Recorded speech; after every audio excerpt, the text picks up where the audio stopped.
Hello and welcome to the DIY Investing YouTube channel. We are working through every company in the S&P 500, and today is Dollar General Corporation, ticker DG. Over the next few minutes, I'll discuss my thoughts on both the valuation of this company and its business quality. First up, we see the market cap is $56 billion. Enterprise value is $60 billion. You can see about $4 billion in net debt on this business, so there is some leverage here. It's operating in multi-line retail, and let's look at the business description. So Dollar General is a discount retailer providing various merchandise products in the southern, southwestern, middle eastern, and eastern United States. It seems like a broad array of the United States, as offers consumable products, paper and cleaning products, paper towels, bath tissues, dinnerware. It looks like packaged food, cereal, pasta, cans, soups, fruits, vegetables, and snacks, candies, cokes, various things. Also has seasonal products and apparel and various things like that. So it looks like as of February 2022, they had 18,000 stores in 47 states. So this is all across the United States. 18,000 stores is a very large number. These have got to be probably pretty small stores. But I'm assuming based on the name here, Dollar General, this is one of the few main dollar store brands in the United States. These are pretty widespread. I've heard good things about this business, so we're going to see if the numbers play that out as well. One thing I like immediately is this beta of 0.40. That means that they are 60% less volatile than the average company in the S&P 500, which would have a beta of 1.0. And so that tends to mean that the business quality is a little bit higher. The lower the volatility, the better. That's really talking about the volatility of the stock, but the less volatile the stock, it tends to be the less volatile business. So you tend to see good things there. Now, return on invested capital chart. The first thing we can see here is that either this company is cyclical or something was relatively unique about 2007, 2008, 2009. And of course, that was the global financial crisis. So it's not completely surprising that they had poor results in 2007. They lost money briefly in 2008. They made money in 2009, which is impressive. And then it wasn't until 2012 that they returned to double-digit returns on invested capital. But besides this 5-year period from 2007 to 2011, it looks like Dollar General has kept up double-digit returns on invested capital through the entirety of the last 2 decades minus this 5-year period. Also, you can see they didn't have a massive negative impact from COVID, which is a good sign. So yes, they went down from 17% return on invested capital in 2019 to 12% in 2020. But overall, you don't really see cyclical pieces here. There is one big downturn in a massive recession that did impact them. But they only lost money in one of those 3 years. That was the recession. They actually made money in 2007 and 2009. So that's actually not that bad of an outcome for a retail business. So there is some cyclicality here, but I'd say in general, this is fairly stable. I mean, look from year to year.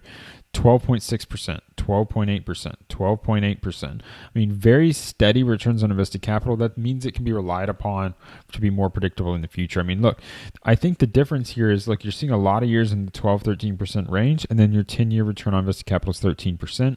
So that means that your average is being matched a lot of times. So it's not a lot of jumping around across the decade.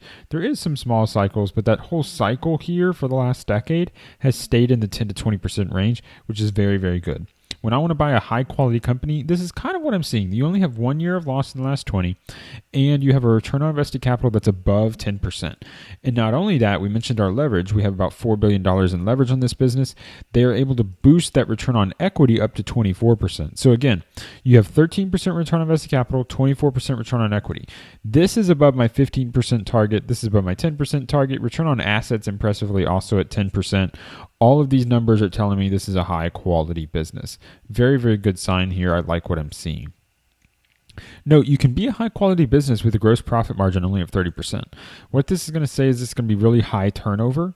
And that high turnover at a place like this dollar store can allow them to make a lot of money on an asset basis, which is what really matters to shareholders. Now, the PE of 24 seems kind of high. So what are we getting from that? Now, we're getting 16% EPS growth, which is really, really good. If you grow at this rate for 5 years, you're going to double your earnings, and your PE, 5 years out is about 12. And then you're looking, that's pretty attractive. So as long as you can maintain growth rates, then you're going to be in a really good spot in a few years. And so you could maybe get away with overpaying a little bit paying something like a 24, 25 times PE. Now, I don't like to pay more than a 15 times PE, so I'm going to generally say this is above where I would be interested in buying it. But I'm not going to say that this is inherently overvalued. What you can see is the operating leverage here. They've turned revenue growth of 8.7% into EPS growth of 16% and free cash flow growth of 12%. That's what operating leverage is. You're growing your earnings faster than your revenue. Now, you can't do that forever, but you can do that for a period of time, and it allows you to get these really, really nice returns. The other thing that I like to see about this revenue growth is it seems pretty consistent. 8%, 9%. 8%, 7%, 7%, 6%, 9%, 8%. You never go above 9% or 8% or below 7%, really. I mean, 6.8 in that period. So it's pretty close around your 8%. Now, you do have a big jump in 2021, this 21% growth, a little bit slower in 2022. But that's really just averaging out, a difference probably with COVID on how their growth curve went. So I think that's a reasonable way to grow. And you can see the business doubled, gross profit doubled, but when you actually look at operating profit, well, operating profit doubled too. So what happened with EPS?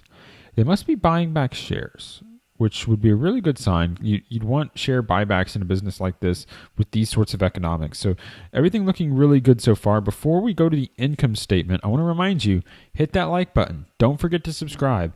Your likes, your subscriptions tell YouTube that you're enjoying my content, and I need them to help grow my channel. So if you like what I'm doing, you want to encourage me to keep doing it, then your likes, your comments, and your subscriptions help me to continue to produce this content. So income statement. Now let's see what we have here. Now SG&A is growing, so you basically doubled your SG&A, doubled your revenue. They're growing all that in line.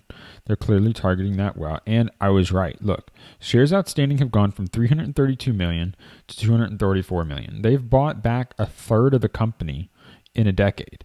Now what that means is you're basically going to boost your EPS by about 3% a year above and beyond your net income growth. Now, your net income is still growing fairly well. So this isn't a triple, going from 953 million to 2.4 million or billion, but it's getting close. And once you start talking about tripling it instead of a decade, instead of just doubling, because it's more than a double, it's like a 2.5x over the course of a decade.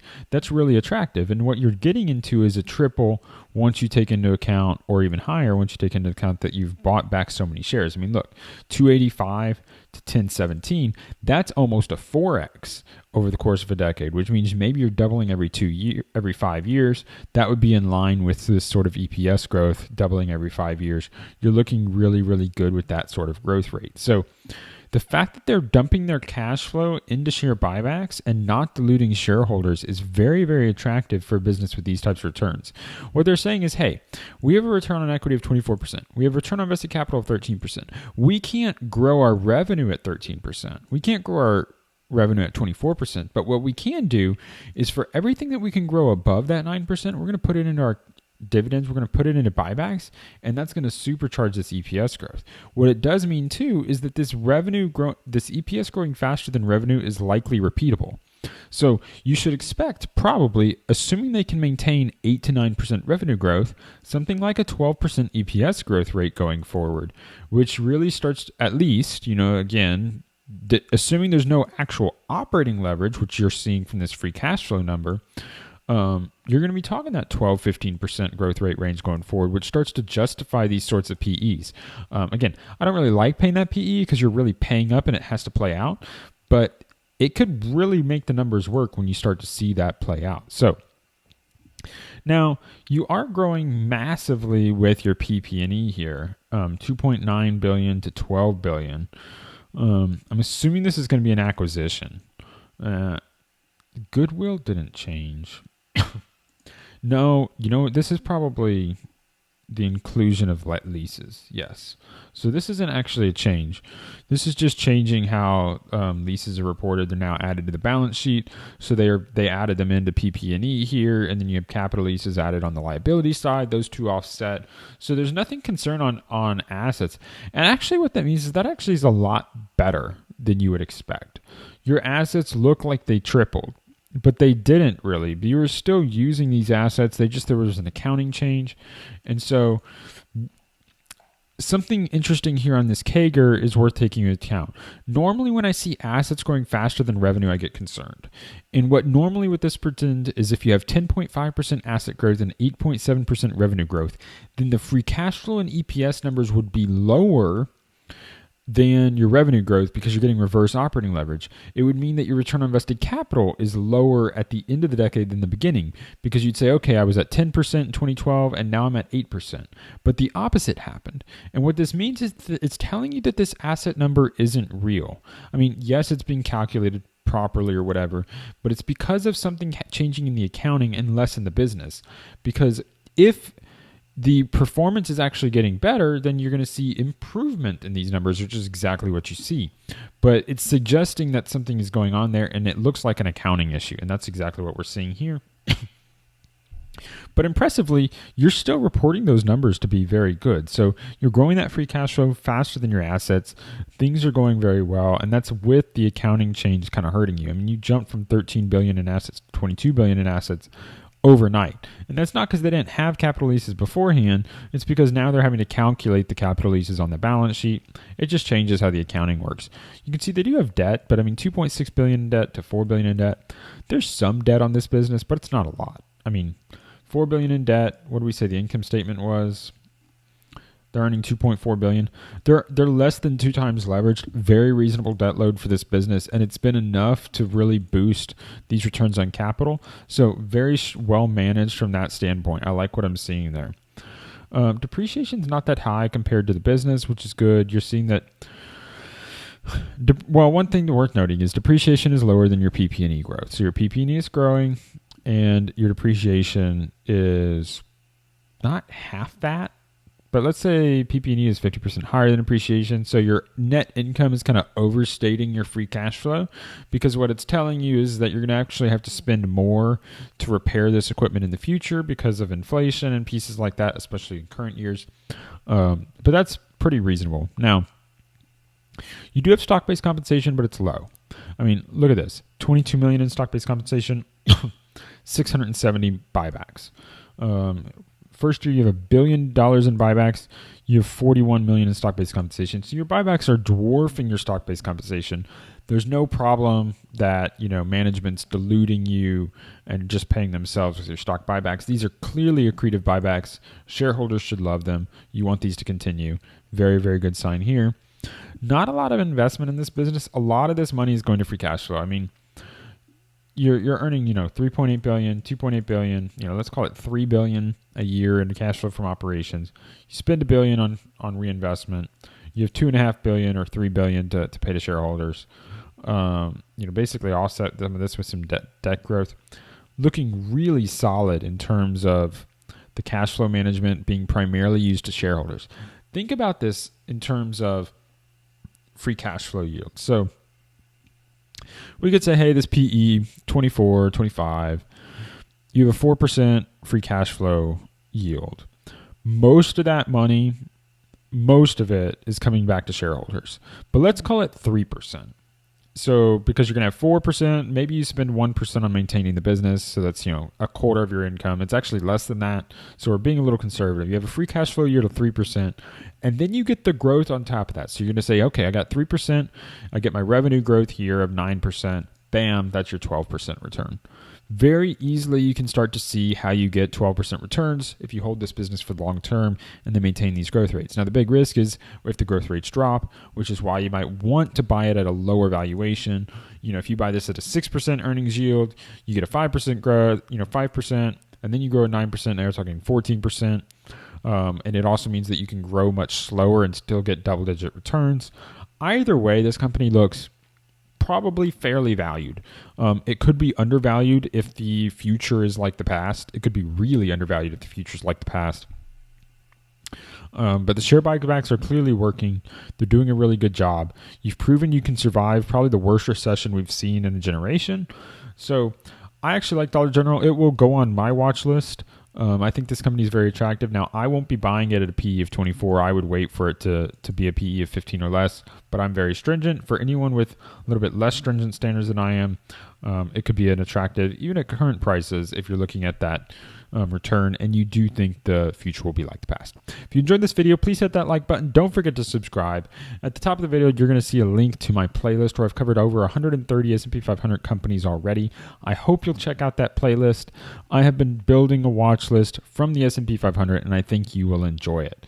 Now, if you like this type of way of studying a company and you want to do it yourself, go to quickfs.net. Use my affiliate link in the description below. It's the first link in the description that if you sign up for quickfs.net for either a free or a paid account, then I can get a commission for sending you to them. So I would appreciate you checking them out using my affiliate link. That's a great way to support this channel.